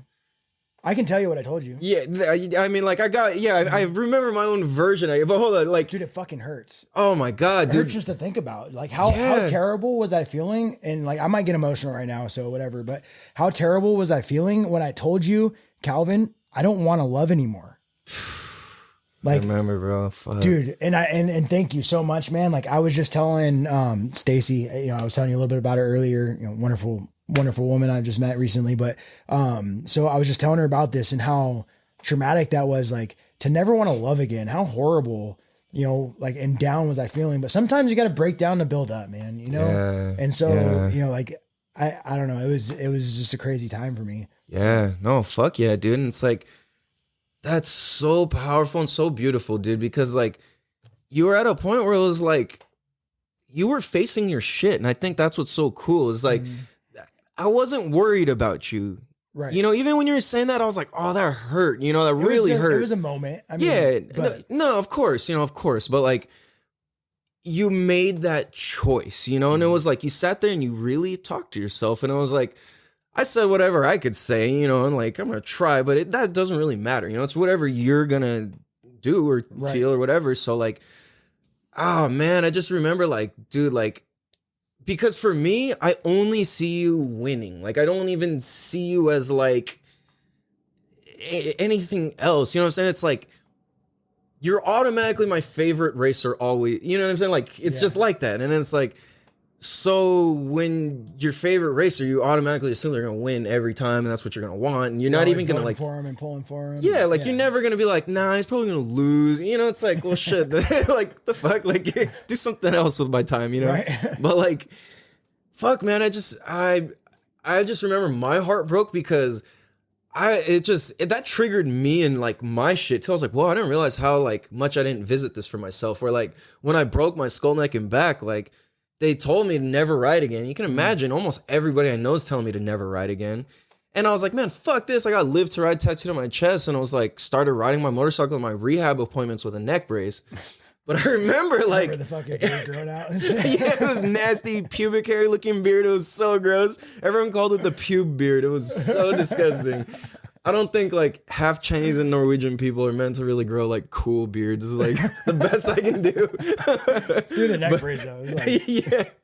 But I just remember that point of like, yo, almost everybody's telling me to quit my very first love in life. My very first words, like I just described earlier. Everybody was telling me, except my mom. My dad was kind of like, I don't know, but my mom was like, you know what, like, go for it. And can you imagine as a parent for like, to see your kid go through that, and then it's like, your kid like, I'm gonna still go, and they're like, dude, how hard for them would that be? You know, like, yeah. we talked about this earlier with your kids. You know, it's like you see them, we're ruthless. Like we don't really care. Like I mean, we've done some crazy shit. It's like, oh yeah, we'll live through it. You know, but let your kid try to walk down the stairs, you know, It's like, hey, be careful, you know, and all of a sudden it's that new thing. So I can't imagine how your parents felt after that. I remember being there and seeing them, and they're like, they're calm and collected. I'm like, wow. Yeah. Wow. It's like, dude, you can only imagine, because it's like my little sister died when I was younger too. So like they've already experienced losing a child. So like I can't even imagine being in their shoes. It's like, well, he's alive, but like, fuck, you might never even be able to like walk or fucking move, you know, like. So speaking of that, dude, like if I can real quick, like one of the things you said to me that really stuck with me after I told you, like, I don't want to love, you know, like, you know, and it was, you can't have one without the other, you know? And so your family had experienced loss, and it was big, terrible loss, man. I mean, I can't imagine how you guys all felt about that. But at the same time, it gave you that new appreciation for life and for the love, you know, and for the passion and for everything that comes along with it. Yeah. You know, so like sometimes you gotta feel both, you know, and that's one of the things you told to me, you know, that brought me up a little bit just so I can recover from that, was like, you can't have one without the other, you know, you can't, you know, sure, if you love, like love can lead to pain, but at the same time, you got to feel that pain sometimes to appreciate that love, you know, and it's unfortunate we have to go through that, but it's just kind of necessary to grow, you know? Dude, that's, bro. Like that. Oh, so I guess what I was trying to say, I kind of went off on a tangent. No, that's good. That's beautiful, man. Thank you for sharing that. It like to have to face quitting what you fucking love is I don't know if there's anything harder, like personally, you know, it's like in relationships, you can blame somebody else and whatever, but when you're like facing that shit, like you kind of can't blame anyone else, you know, it's like, you can, but you're just gonna be unhappy forever. Like, oh, well, like my fucking, you know, my mentor, parent, whatever, told me not to ever ride again, so I'm not gonna. Like, so for you to have the courage to like get back on the fucking horse again, to get back on the bike, like that, how I see you, and I see myself in this way too, by just getting back on the fucking bike, is like being a fucking modern day warrior in a sense, where it's like, knock me off my fucking horse, crush my skull, crush my back, crush my fucking spirit, take everything I fucking have, bankrupt me, like fucking hit me, like I'll lose all my coins, like Sonic style, you know, like do all of that shit. And it's like, all right, like what do I really fucking love? And am I going to keep fucking doing it? Like to succeed, you have to be a physical, mental, and emotional warrior, dude. Dude, bro, fuck yeah, dude. Yeah. Like, and a motorcycle is like a modern day fucking horse. That's how you get around the fastest. A horse was faster than fucking running or walking, you know? Right. So like, dude, that's fucking crazy, bro. Like, so I guess I want to ask you this too. Like, what direction would you like to see, like, the state of like motorcycle racing go? You know, like what would you like to see happen, and what would you like to see come from it? This is like where I like live from. Like right now, I'm at the point where I'm still progressing as an individual. So we talked a lot about me, and you know, a lot of you guys don't know motorcycle racing. You might be watching in or listening to this, but I am, you know, I'm fast. I'm pretty good, whatever. But there's so many people out there in the world that are way better than me, way better. You know, they're world champion level. Even guys that show up to the track are weekend warriors, and some of these guys are really good and really fast. And whatever their life circumstances are, have prevented them from being able to succeed in motorcycle racing, whether it's finances, whether it's, you know, they got to support a household and they got kids or whatever. I mean, I can name a million different other things. And earlier we talked about no excuses, but some of these things are real, you know, that is part of your life too. And one of the things that is different between, for say, the United States and Europe, right, is, Europeans have programs for kids like starting out, and they have financial backing for these even children to go out there and race motorcycles. What? And they have this whole farm system that gets guys like a lot of you who don't even know motorcycles will hear a word like Valentino Rossi, and you might recognize the name. Well, he's probably the greatest of all time when it comes to road racing, or a Ricky Carmichael if you're into dirt bikes, right? Like some of these guys, they started on bikes when they were 3-4 years old, and they were given the opportunity. But some of the things that it takes to get that opportunity are things like finances or availability of these things. Like, I didn't even know there was motorcycle tracks close by until I started really getting into it. Yeah, by close by, right? By close by, we're talking 2 to 3 hours away, which, that's an easy drive now. But,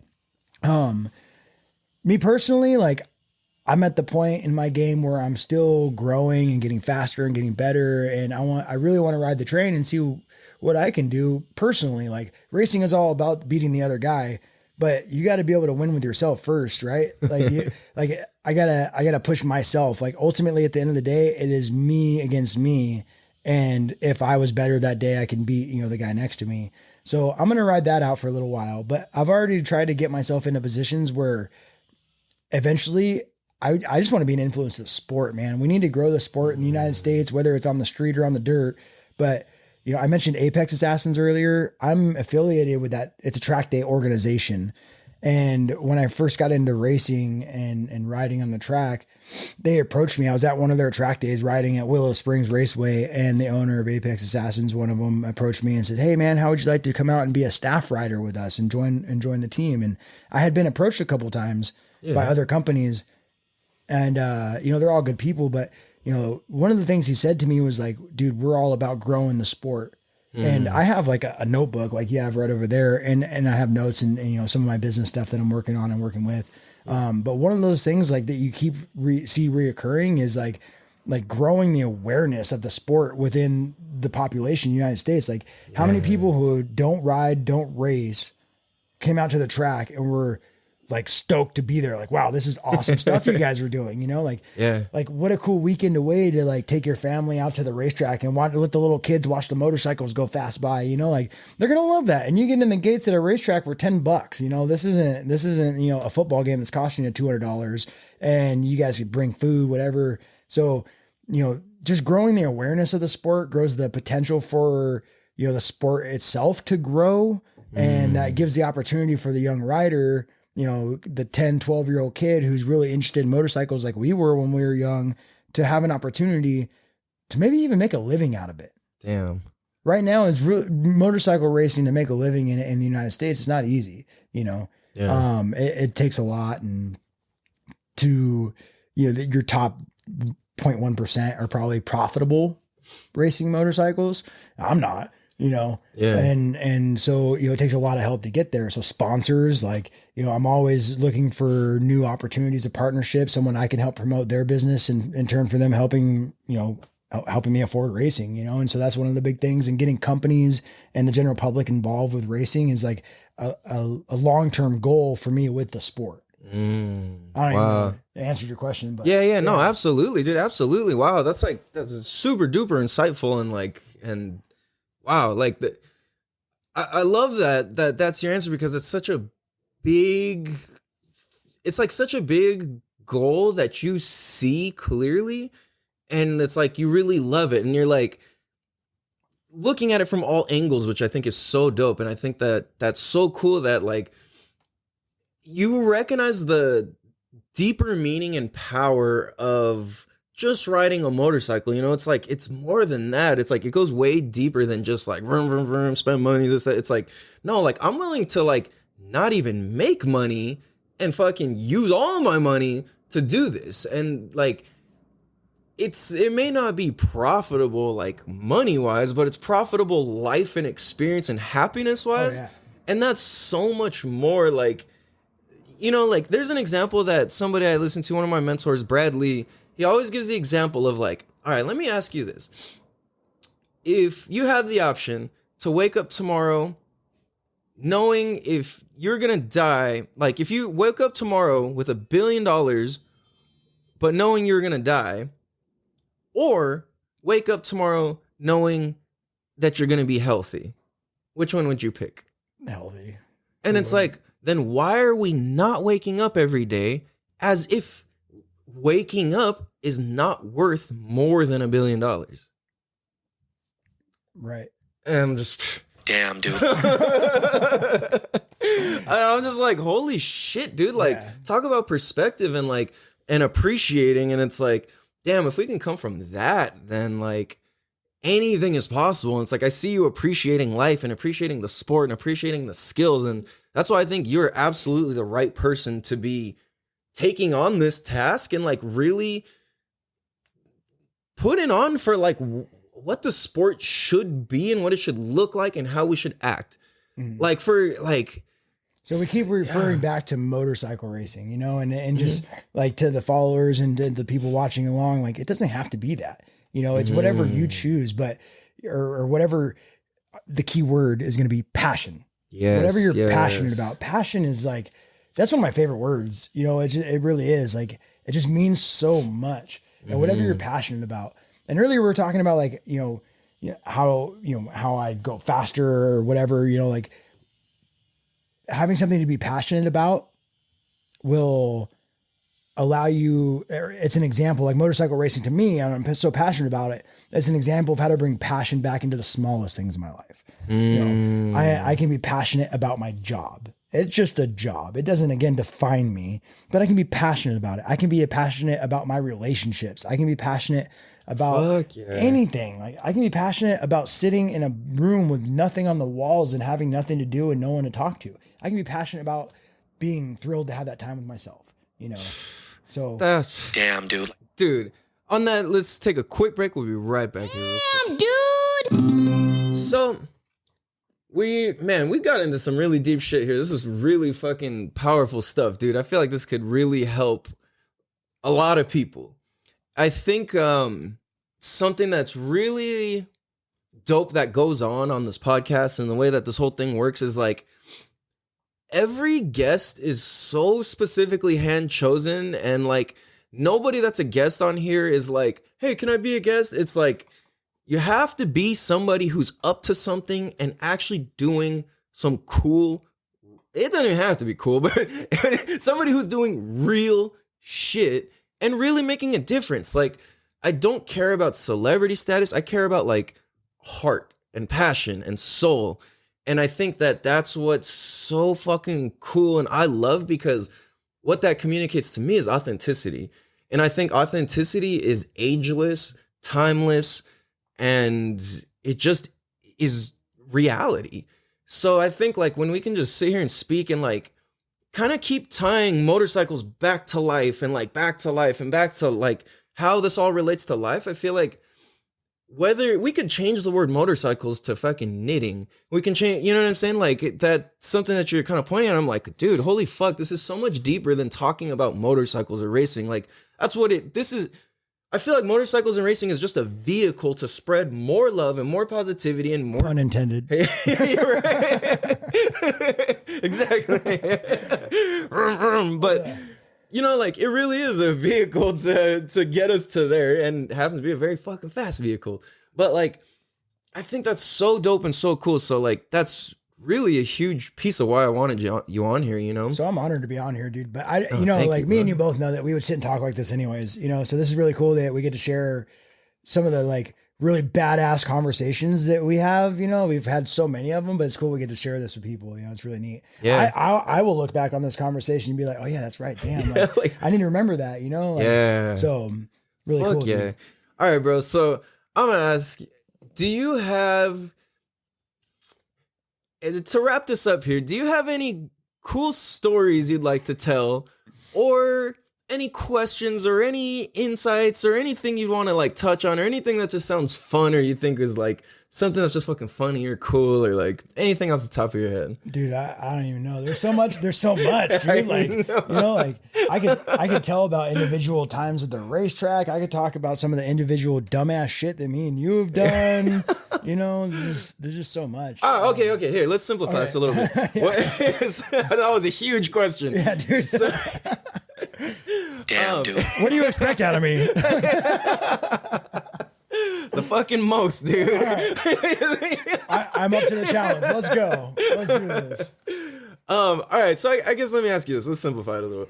Like, what is the biggest thing that you've taken? Like, how has motorcycles connected you with people and life into like you get what I'm saying? Like, kind of with that direction. Like, how? Remember that post that was on Facebook or Instagram a while back, and I think either you shared it or I shared it, and it was like it was something to the effect of looking back at motorcycles and the people in my life or what it's done for my life or whatever, I think it's important to share back to the experiences and all this shit that I've tried. Like, I don't regret it. Like I tried golfing. I'm passionate about shooting and hunting and fishing, and my dad gave me that. And so, I played football and I wrestled and dabbled with jujitsu and found motorcycles and stock car racing. I mean, I can go on and on and on about all the shit I've done, but at the end of the day, motorcycles has brought me so many amazing people and experiences.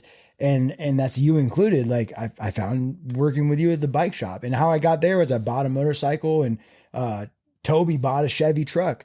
And they were at the dealership where I was working at a Chevy dealership, and they come to buy a truck there, and I was the sales guy, and they didn't end up buying it for me anyways, but they offered me a job because they liked what I was about. Wait, what? I didn't know any of this. Yeah. So Toby, that's how I got the job. So what? Toby and Perry were at, I think at the time it was called Jimmy Johnson Chevrolet in Kearny Mesa. Yeah. And I was working there as a salesman. I mean, I was a bonehead idiot. Like, bro, what's it take to get you into this truck today? Right? But I wasn't like the pushy used car salesman. And so they were both like, hey, if you ever want a job, come to Fun Bike Center. And that weekend, I went out, it was like right before Thanksgiving, because it was your birthday in December. Yeah. And you were away for a cruise or something. Yeah. And so when I first started there, you weren't there. Oh, that's right. That's right. Yeah. So when I came, I went in there, I went to Thanksgiving in the desert, and I told my work, I was like, oh, I'm sick, because I had Thursday off, and I was supposed to go back to work Friday, and then I had Saturday, Sunday off. I was like, fuck that. Like, dude, in the moto world, those days, it's funny because in retail, you cannot have those days off. Yeah. But in the moto world, you better be fucking off. Like, in the desert anyway. So I was drunk at like 9 o'clock at night on Thanksgiving, not riding anymore, obviously, sitting around a campfire. And I was wasted, dude. I was wasted. And so I was like talking to my boss through text messages or whatever. And I was like, dude, I'm not coming in tomorrow. I'm sick. And he goes, we know you're not sick. We know you're at the desert. And I was like, you don't know shit. And I threw my phone in the fire, dude. Oh, shit. Yeah. I threw my phone in the fire. And so then I was like, I went Friday, Saturday, Sunday. We're at Gordon's Well. We went to Glamis. And then we went back. And then on Monday, I walked in like, my shit don't stink. I'm here to work. All tan. Dude, still hungover, like still smelling like exhaust fumes and desert dirt, And so my boss calls me in the office, and he's like, bro, like, I don't know, like, you can't, like, we know. And I was like, you don't know shit. Like, this is my word, and I'm sticking to it. And so instantly I got out of the office, and I was like, yeah, screw it. And I went to Fun Bike Center, and I was like, hey, let me get a job, and they're like, cool. So that's what really like drew me into the motorcycle world. That was one of the funnest jobs that we could probably both ever say we ever had. Oh my God. The ridiculous shit that we did there. And we had a lot of fun, and it was cool because we met so many cool motorcycling people and stuff, and life had taken me elsewhere. Like I ended up being a manager at Home Depot and other things. And I took a break from motorcycling, and it was actually, you were there the day it happened. Yeah. So it was actually, years later, I hadn't been riding at all. I would occasionally ride somebody else's bike, and I still had the passion, the love for it, but life, kind of got in the way because I let it. My truck broke down, and I was like, dude, I need something to get around. And I was like, I'm just going to buy a bike. And so I called you up, and I was like, hey dude, like, hey, can you just put a second set of eyes on this thing for me? Make sure it's clean. It was a junker Honda F4i, and that was a good bike, actually. Yeah, that thing was cool, man. That was a good bike. With the wiggly fork, too. Dude, that was terrible. I remember the first time I hopped on it, I remember I came and I test rode it, and I hopped on, like, like, it rode good. Like, there was just a little wiggle. I'm like, this is not enough to, like, not buy the bike, know? Yeah. But I remember, like, I just was like, right, and I was like, oh, shit. Yeah. I kind of felt it. I'm like, nah, it's fine. I like, eventually fixed that. But so you were there, and this was, just maybe 4 years ago now, I think, and so I had been away from riding for like 5 years, and So we met up at the spot, and you made a joke about this because the memory shared recently on Facebook or something. Yeah. And you made a joke about me being nervous to get on the freeway. And I was, dude. I hadn't been on a bike in forever, and I was like, shit, dude. I was wearing a helmet. Like I didn't even know where the helmet came from. Yeah, I can't what the remember. hell? Is this some random? I don't remember anything. I think I bought it. I think I bought some cheap helmet and some gloves, and I went and grabbed this bike. That's right. You know, I ended up buying a jacket. I got the gear again. I'm preaching gear, get good gear. Yep. Get it. Yes. So we met up. We went for a ride, dude, and we rode, and it was like, dude, it was a start of what becomes the ultimate new beginning for me, right? So fast forward a little bit down the road, I'm working now at a Dodge dealership, riding the motorcycle and stuff, and this Kawasaki ZX-10, which is the bike I ride and race, gets brought into the dealership as a used unit, and one of my coworkers like, hey, did you see that bike up there? It's pretty clean, So I went up there and I ended up buying it. It was a pretty good deal for me. And I rode it around for like 6 months and then did a track day. And literally I did one track day, I did another track day. And then on my third track day, I applied for my race license and I started racing. Like I was like, dude, this shit is too amazing. I'm going to go and see what's next. And I knew then that if I wanted, so we talked about this earlier, and it's really cool perspective for me now. Like, and maybe I'm a humble dude, but maybe I'm going to pat myself on the back a little bit, I guess, for my own accomplishments so far. Yeah. But, at the time I went to the track day and I was in what they call B group. So the track day is broken down with the really fast guys and the intermediate guys and the novice guys. And, I was intermediate pace. So I'm watching these fast guys run around the track. And I'm like, holy crap, those guys are wicked. Like, I know I'm not going that fast, but I want to be like that. And something inside of me was just burning to do that, to be that guy and be the fast guy, And so I knew the only way to really get there was grit up, One of my hashtags on Instagram that I use a lot is grit up or shut up, And it's kind of a joke to me, really. I mean, it's not supposed to be mean, but, so I ended up getting back onto the track the first time ever with this Ninja. And then 3 track days later, I cut the headlights off of it. It was a beautiful bike. You rode it. You were the only you're the only other person that rode that bike. Damn, no shit. Yeah. Which I almost wrecked one time. Do you remember? Do you remember when that was? So let me say this. Was that on our night ride? Yes. Okay. Yeah. Okay. This fucking guy, we're going to we're in like North County somewhere, like along the beach.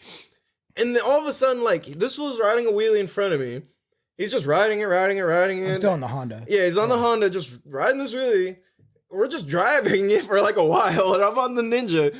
And all of a sudden, like, he just puts it down, nails the brakes, and then just goes, ah! And like turns this fucking like 90-degree turn that's like 15 mile an hour maybe. That like was at Carlsbad. We were on Coast Highway, bro. And it was a hard right onto Palomar Airport Road.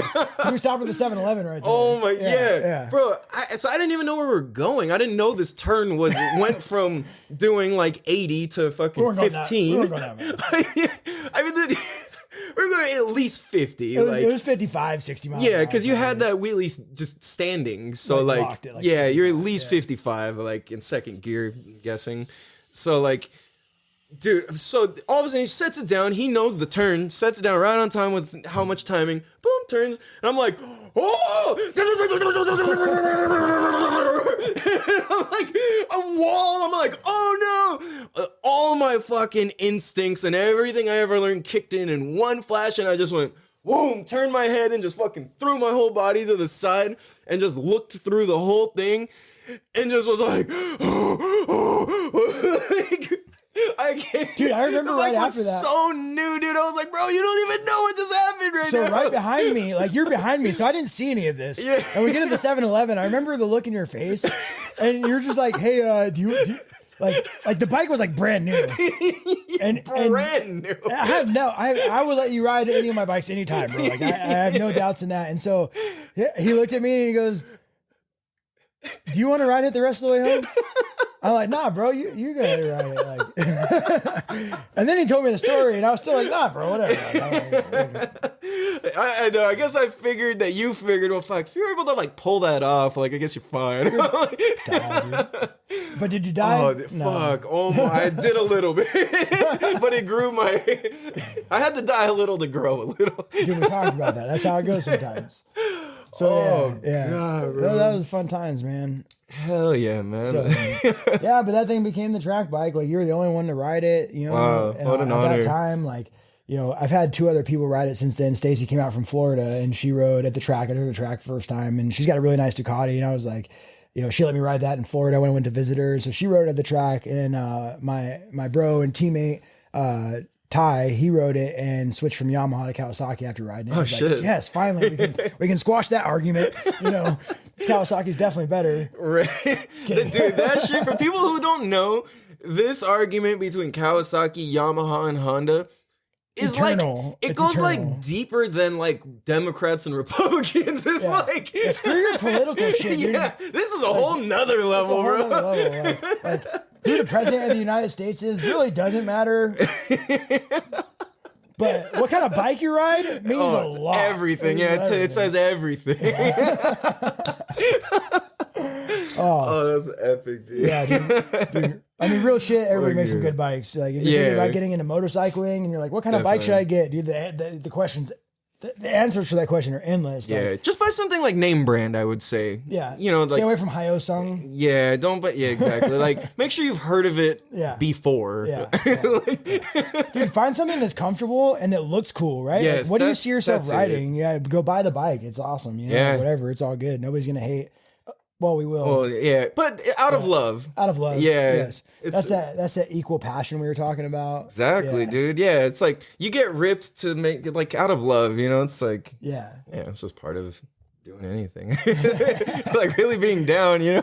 So I was telling you earlier before we started this, like, you know, I was, well, okay, I'm all over the place, but All good. but I That's was how we talking- like it. Right? Yeah, for sure. If it doesn't belong all over the place, it doesn't belong on tab, dude. You're right. So, but you know, like I was at the, right, I'm gonna go backwards here. So I was at the track and I was like watching these fast guys and like, man, I want to be that. So it was this burning desire. And so I started racing, and, you know, I've come a long way in what I feel like it's a short time, in 2 years, you know, and I'm one of the guys at the track now that some guys at least are still like, they're approaching me and they're like, hey, how do I get faster? And, you know, what do I got to do? And like you said earlier, you know, when you're kind of making me blush a little bit, like I'm all about helping you out. I want to share the passion, the love, and the knowledge, right? You know, that's how people grow, is through others sometimes. And so I'm willing to share the knowledge, and now I get to be one of those guys who gets to give back already. And I've only been doing it for 2 years. So I'm one of those guys that gets to give back and help other people grow and accomplish their goals. And nothing feels more awesome than watching the dude come off of the track from his first race, no matter where he finished, no matter how imagine. fast he went. And having been able to assist them a little bit in getting there, and it was their own will and their own desire that really did it. Yeah, But you know, maybe fuck I just yeah. helped give them that little push or that little bit of confidence to say, you know what, just screw it, fuck it, man. We talked about it earlier. Fuck it, just do it. Why wait? You know, Yeah. people are always like, I'm going to start racing next year. Well, what's wrong with this weekend? Right. You know, like, let's go. I'll help you get the bike ready. Like, let's do it. Yeah. But you know, I don't even know what I was talking about, but it's just cool, man. It's just cool, some of the shit the sports brought me, and I guess I can just say that. Fuck yeah, bro. The way that you're doing it is like describing like success. It's like you got to be able to help other people if you want to succeed. Like there's not really any other way.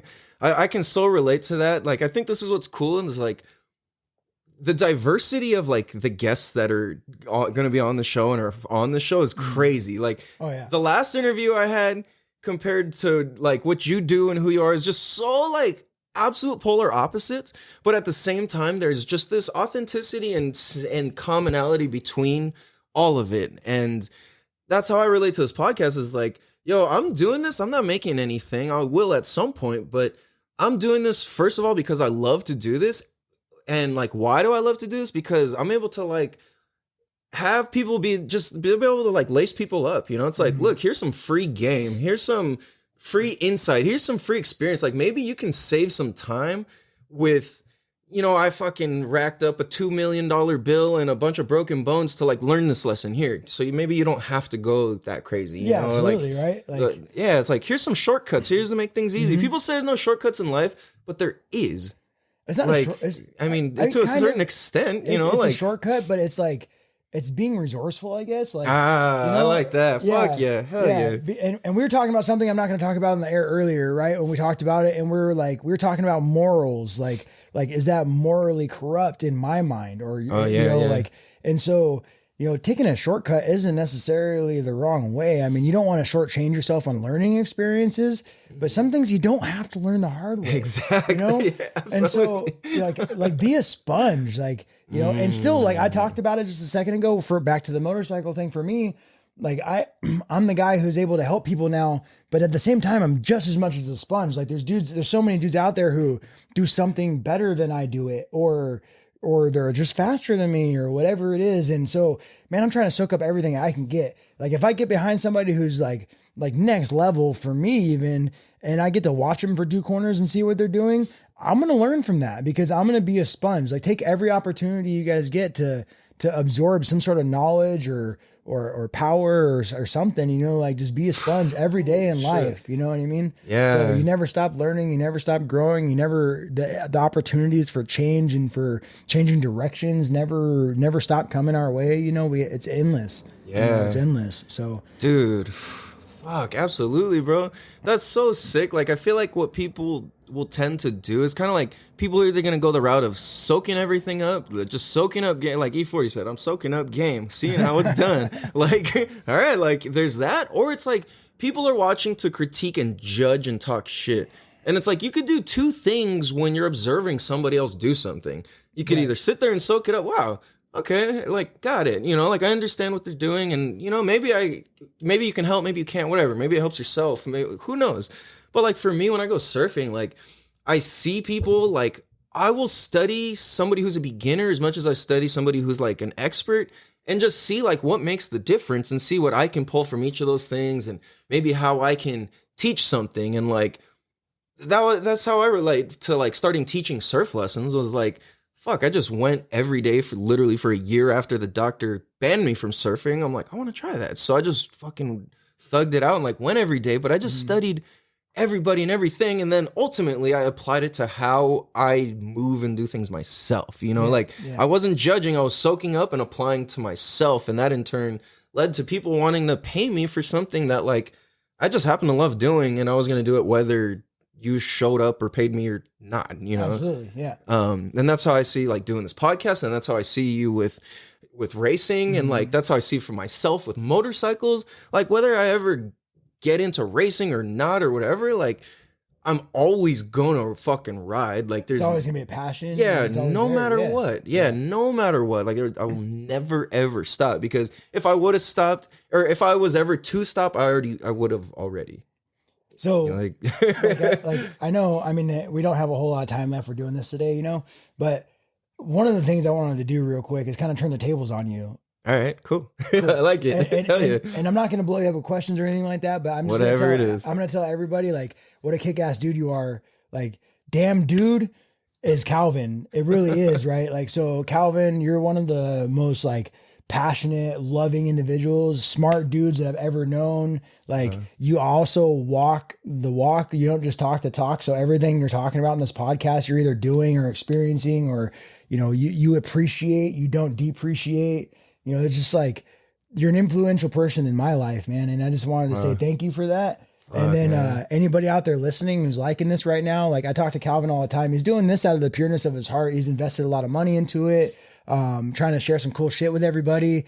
And if anybody wants to help out, make sure you hit him up in the DMs and talk to him a little bit about, what he can offer you and what you can offer him for a little bit of help. I think that's important, man. I know that's not his main priority, but I'm going to shout it out.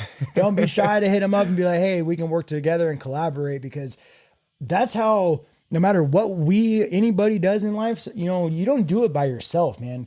Collaboration is really key, and being able to do these podcasts in its own way is collaborating with a bunch of badass people, right? Because I know you got some really talented people who are coming out here and doing this with you. Yeah. It's just a really cool way for, not only us to grow, but also anybody who's watching it to grow. Fuck, man. Thank you for doing what you're doing, man. Damn, bro. I've been looking forward to doing this with you. I know it's been a while. We've been talking about it. We finally got down to it. Yeah. But, just thank you. And thank you for being you, Fuck, man. Thank you, bro. Thank you so much, man. I fucking love you, bro. Thank you so much, dude. Like, man, like that leaves me speechless, dude. Like, thank you so much, man. Like, I think that this is just so good, and I think it's so evident that this is the right thing to do. And it's like purity and love that just is coming from these conversations and that just exists here is like something to be modeled and looked up to. And that's not like bragging on anything. It's just like,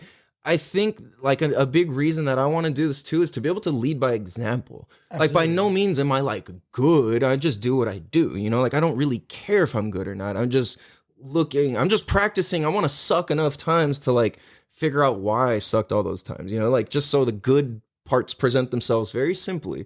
I want to learn through experience, you know, and like, fuck, man. So having you on and having you share and all that is like, I'm so grateful and so appreciative and like, thank you for being you, and thank you for fucking being the influence you are and taking it on to like speak up and take a stand for the sport and for people in general, and to be a person who lives outside of expectations and people's whatever and false realities and anything. Like, I really applaud you and appreciate you and love you for fucking always standing up for what's right, dude. And that's not easy to do, you know, and a lot of like influencers and entrepreneurs will talk about that. And that's what I think both of us are really like, you know, we're on that track, right?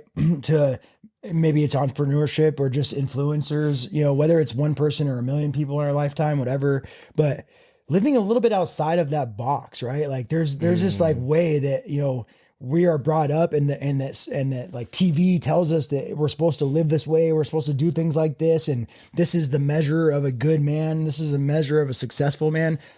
Fuck that.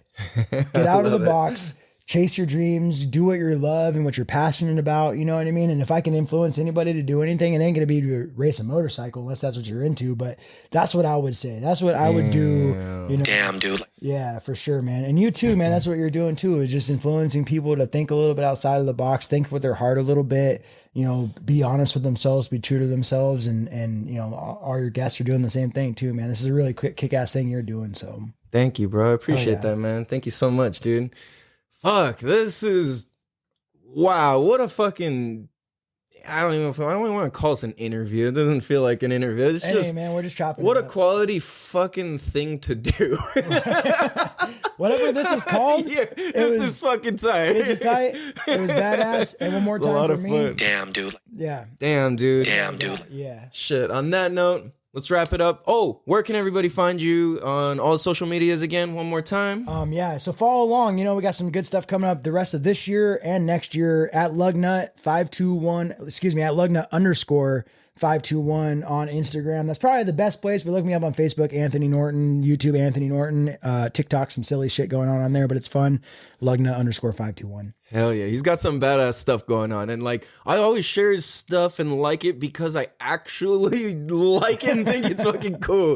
Like, even if I didn't like it, I probably still would, but I actually love it and think it's fucking amazing. So Thank you, bro. Hell yeah. Fucking on that note, we're going to wrap this up. That was a fucking incredible episode of the Damn Dude podcast. And we will catch you guys next time. Let us know. Leave some comments. Go like, go share. Go fucking leave a review. If you have any questions, go on Apple, iTunes, find us there and leave a review with a 5-star rating and leave your comment in question form and we will answer it for you sometime live on the show.